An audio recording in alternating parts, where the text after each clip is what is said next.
अपने जीवन में संघर्ष किया। पत्नी और दोनों बच्चों के साथ बैठे भजनलाल शर्मा की आंखों में घर की खस्ता हालत का दर्द नहीं, बल्कि मुश्किलों को चीर कर आगे बढ़ने का संकल्प है। ऐसी ऊर्जा जो बेजान से बेजान शख्स की रगों में जुनून भर दे, उसे आगे बढ़ने के लिए, कुछ कर दिखाने के लिए बेचैन कर दे। लेकिन शून्य से शिखर तक का सफर आसान कैसे हो सकता है? रास्ते में प्यास का दरिया भी आता है। इसीलिए भजनलाल शर्मा की स्टोरी में भी कदम दर कदम थपेड़े थे, लेकिन आगे बढ़ने की जिद उन थपेड़ों को लगातार चुनौती दे रही थी। तभी प्रदेश के मुख्यमंत्री शर्मा साइकिल से सफर करके कार्यकर्ताओं के बीच पहुंचते और पार्टी को मजबूती प्रदान करने वाले उपायों पर उनसे चर्चा करते। भजनलाल शर्मा का जन्म 15 दिसंबर 1967 को भरतपुर के अटारी गांव में हुआ। उन्होंने नदबई में ही अपनी प्रारंभिक शिक्षा पूरी की। यही वो क्लासरूम है जहां भजनलाल ने कामयाबी का ककहरा सीखा। यही भजनलाल को नैतिकता का पाठ पढ़ाने वाले शिक्षक मिले। किस्सा उस समय का है जब प्रदेश के मुखिया भजनलाल शर्मा अपने गांव में अध्ययन कर रहे थे। इनके एक साथी के पास पढ़ाई के लिए किताब और कॉपियां नहीं थी। अपने दोस्त को होमवर्क करने के लिए भजनलाल ने उसे अपनी किताब और कॉपियां दे दी। शिक्षक ने जब भजनलाल शर्मा से होमवर्क के बारे में पूछा तो चुप हो गए। शिक्षक ने मौन का अर्थ समझ लिया और भजनलाल की पीठ थपथपाई। दूसरे बच्चों की तरह भजनलाल भी खेलने के लिए झूठे दर्द का बहाना बनाते और खूब गिल्ली डंडा खेलते। एक बार इनके पिता ने इन्हें खेलने के बजाय खेत में जाकर काम करने के लिए जमकर डांट लगाई। भजनलाल खेत गए और गेहूं की फसल काटने में जुट गए। जब पिता ने देखा कि गेहूं की फसल काटने से उनके बेटे के हाथ में छाले पड़ गए हैं, तो उन्होंने सोच लिया कि ये काम उनके लिए नहीं है। उसके बाद भजनलाल शर्मा के पिता ने कभी भी उन्हें राजनीति में जाने से नहीं रोका। 10वीं की पढ़ाई के लिए भजनलाल नदबई कस्बे चले गए। तभी वो अखिल भारतीय विद्यार्थी परिषद के संपर्क में आए। इसके बाद 1989 में भरतपुर के MSJ कॉलेज से BA किया और 1993 में राजस्थान यूनिवर्सिटी से राजनीति शास्त्र में MA किया। युवा मोर्चा के नदबई मंडल के अध्यक्ष बनकर भजनलाल की बीजेपी में एंट्री हुई थी। नदबई में वो ABVP के अध्यक्ष और प्रमुख भी रहे। भरतपुर जिले के सह संयोजक, कॉलेज इकाई प्रमुख और जिला सह प्रमुख बने थे। इसके बाद शर्मा पार्टी में तरक्की करते चले गए। भजनलाल 1990 में ABVP के कश्मीर मार्च में भी सक्रिय रूप से जुड़े और गिरफ्तारी की। साल 1992 में राम जन्मभूमि आंदोलन में जेल गए। 1991 से 1992 में भारतीय जनता युवा मोर्चा की जिम्मेदारी ली। साल 2000 में अटारी गांव से सरपंच बने। 2010 से 2015 के बीच पंचायत समिति अटारी से पंचायत समिति सदस्य रहे। 2014 से 2016 तक प्रदेश उपाध्यक्ष रहे। 2016 में उन्हें प्रदेश महामंत्री का पद मिला। शर्मा ने भरतपुर की नदबई सीट से 2003 में राजस्थान सामाजिक न्याय मंच से बीजेपी के बागी के रूप में चुनाव लड़ा। लेकिन वो कहावत है ना, बुरी शुरुआत का अंत अच्छा होता है, वो भजनलाल शर्मा पर पूरी तरह से सच साबित हुई। भजनलाल शर्मा ने पहला चुनाव 27 साल की उम्र में लड़ा। नए युग की शुरुआत है। प्रधानमंत्री मोदी जी और अमित शाह जी ने नए प्रयोग किया है और नया प्रयोग नहीं किया है। नौजवानों में उत्साह है। कभी कभी नहीं, हमेशा की तरह ही 25 साल बाद में नए मुख्यमंत्री बने हैं भजनलाल जी। नया प्रयोग नहीं है, युवा पीढ़ी को मौका दिया है। प्रधानमंत्री जी कहते हैं कि जब कोई भी छोटा से छोटा कार्यकर्ता कुछ भी बन सकता है। उन्होंने दिखाया है कि भजनलाल जी पार्टी के महामंत्री थे और पहली बार विधायक बने। उसके बाद में मुख्यमंत्री का मौका दिया है। मैं प्रधानमंत्री जी को, अमित शाह जी को, पूरी पार्टी को बधाई और धन्यवाद दूंगा कि आपने अंतिम छोर पर बैठे व्यक्ति को मुख्यमंत्री बनाया है। बीजेपी के राष्ट्रीय अध्यक्ष जेपी नड्डा से भजनलाल के पुराने संबंध हैं। राष्ट्रीय अध्यक्ष बनने से पहले जेपी नड्डा गोवर्धन परिक्रमा के लिए भरतपुर आते थे। तब भजनलाल भरतपुर के बीजेपी जिला अध्यक्ष थे। उस समय से ही शर्मा नड्डा के करीबी बने हुए हैं। बीजेपी के चाणक्य कहे जाने वाले अमित शाह ने 2021 में पश्चिम बंगाल विधानसभा चुनाव की कमान संभाली थी। उस वक्त भजनलाल उनके सहयोगी के रूप में वहां गए थे। तब से ही भजनलाल अमित शाह की कोर टीम में हैं। शाह के ही निर्देश पर भजनलाल को सेफ सीट से टिकट दिया गया, जबकि वो खुद भरतपुर से चुनाव लड़ना चाहते थे। दरअसल सांगानेर सीट को बीजेपी का गढ़ माना जाता है। ये सीट जयपुर जिले में आती है। यहाँ से सिटिंग विधायक अशोक लाहौटी का टिकट काटकर पार्टी ने भजनलाल शर्मा को टिकट दिया था। लाहौटी का टिकट काटने से नाराज उनके समर्थकों ने बीजेपी कार्यालय के बाहर नारेबाजी भी की थी, लेकिन संगठन ने साफ कहा कि शाह के निर्देश पर भजनलाल को टिकट दिया गया है। इसके बाद उनका विरोध थम गया था।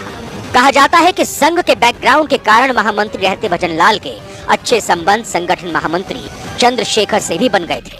ये भी एक कारण है कि बीजेपी ने इस बार के चुनाव में भजनलाल को सांगानेर विधायक अशोक लाहौटी का टिकट काटकर वहां से उन्हें मौका दिया। खैर, वजह चाहे जो भी रही हो, शर्मा ने सांगानेर से जीत हासिल की। शर्मा ने कांग्रेस के अपने प्रतिद्वंदी पुष्पेंद्र भारद्वाज को 48,081 वोटों से हरा दिया, लेकिन कहीं से भी ये संकेत नहीं मिल रहे थे कि वो राजयोग लेकर चुनाव में उतरे हैं। विधायक दल की बैठक से पहले खुद उन्हें भी नहीं पता था कि वो मुख्यमंत्री बनने वाले हैं। तभी सांगानेर से विधानसभा चुनाव जीतने के बाद जयपुर में ही डटे रहे। उन्हें दिल्ली जाने की भी जरूरत महसूस नहीं हुई। और तो और वो हाई कमान से जुड़े किसी बड़े नेता से भी नहीं मिले। नए सीएम के तौर पर भजनलाल शर्मा के नाम का ऐलान कितना चौंकाने वाला था, इस बात का अंदाजा इसी से लगाया जा सकता है कि जब वसुंधरा राजे ने भजनलाल के नाम का प्रस्ताव रखा तो कुछ समय के लिए विधायक दल की बैठक में सन्नाटा छा गया। चुनावी हलफनामे के मुताबिक भजनलाल खेती और खनिज उपकरण की सप्लाई के काम से जुड़े हैं। ये उनका निजी व्यवसाय है। चुनावी हलफनामे में उन्होंने 2022-23 में अपनी कुल आय का ब्यौरा 6,86,660 रुपए दिया है। वहीं उनकी पत्नी के नाम इस अवधि में बताई गई राशि 4,27,080 रुपए है। इनकी चल अचल संपत्ति करीब 1.4 करोड़ के आसपास बताई गई है। भजनलाल शर्मा के 2 बेटे हैं। बड़ा बेटा आशीष RAS की तैयारी कर रहा है। छोटा बेटा कुणाल MBBS कर चुका है। 15 दिसंबर को राजस्थान के 4वें मुख्यमंत्री के रूप में शपथ ले चुके भजनलाल शर्मा के आगे चुनौतियों का संसार है। कौन कौन सी चुनौतियां सीएम की अग्नि परीक्षा लेंगी, बताएं।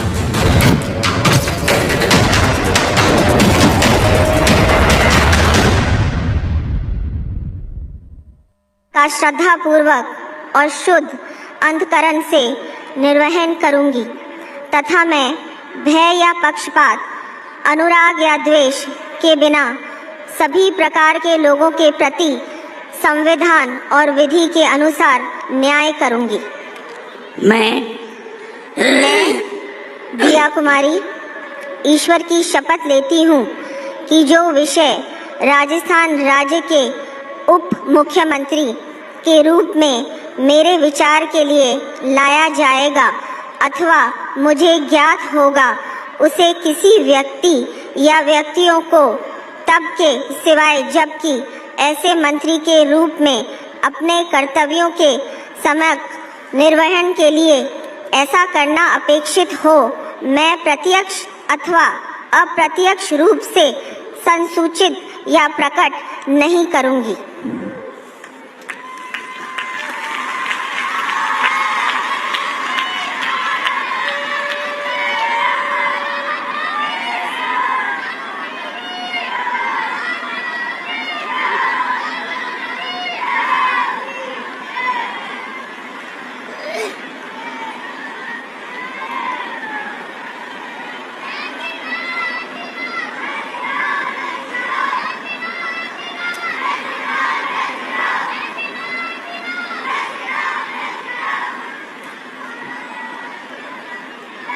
बता दें कि देखिए दिया कुमारी ने शपथ ग्रहण समारोह में शपथ ले लिया है। हस्ताक्षर की भी विधि प्रक्रिया अब पूरी हो चुकी है। अब आपको दूसरे डिप्टी सीएम कलराज मिश्र राज्यपाल आपको मंच पर मौजूद तथा गोपनीयता की शपथ ग्रहण करने के लिए यहाँ उपस्थित हैं। महोदय, कृपया अब आप मनोनीत उप मुख्यमंत्री को पद एवं गोपनीयता की शपथ ग्रहण करावें।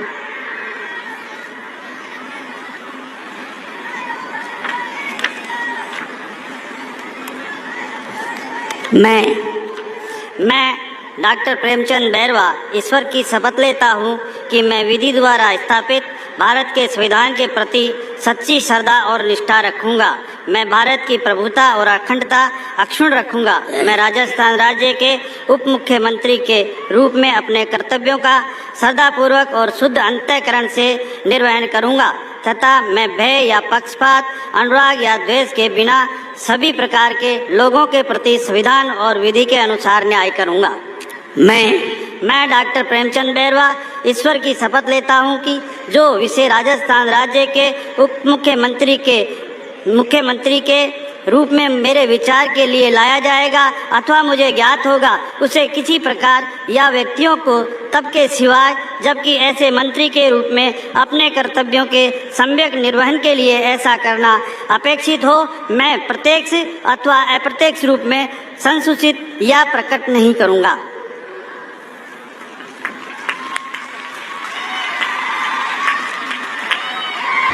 मनोनीत माननीय मुख्यमंत्री श्री भजनलाल शर्मा जी से अनुरोध है कि शपथ ग्रहण करने हेतु पधारें।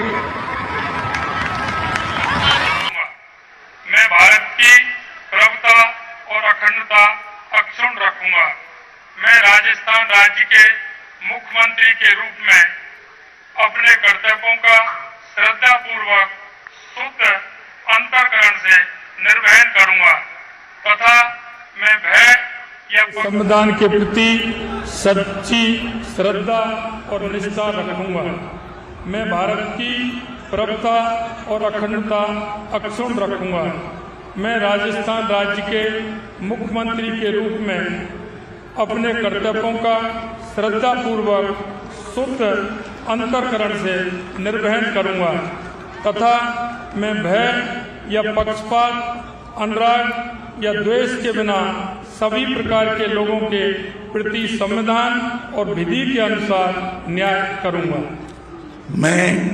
मैं भजनलाल शर्मा ईश्वर की शपथ लेता हूं कि जो विषय राजस्थान राज्य के मुख्यमंत्री के रूप में मेरे विचार के लिए लाया जाएगा अथवा मुझे ज्ञात होगा उसे किसी व्यक्ति या व्यक्तियों को तब के सिवाय जबकि ऐसे मंत्री के रूप में मैं अपने कर्तव्यों के सम्यक निर्वहन के लिए ऐसा करना अपेक्षित हो मैं प्रत्यक्ष अथवा अप्रत्यक्ष रूप से संसूचित या प्रकट नहीं करूंगा।